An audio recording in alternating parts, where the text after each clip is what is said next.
हमने next part में देखा था कि इसके बाद लड़के ने चुपचाप हर दिन उसके लिए खाना लाकर देना शुरू कर दिया। धीरे धीरे लड़की के मन में भी उसके लिए थोड़ी नरमी आ गई।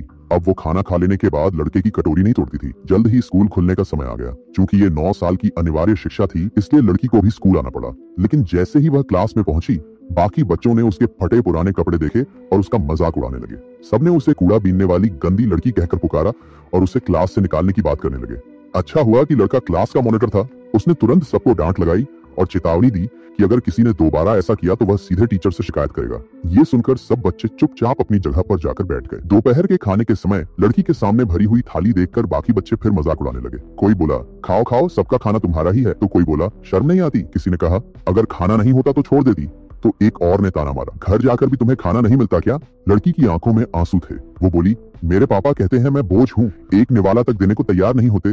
बाकी बच्चों ने फिर उसका मजाक उड़ाया, हम तो तुझसे पहले खा भी चुके होते हैं, तू तो गंदी लड़की है, तुझसे बदबू आती है। इतना सुनकर वो बस उठकर चुपचाप चली गई।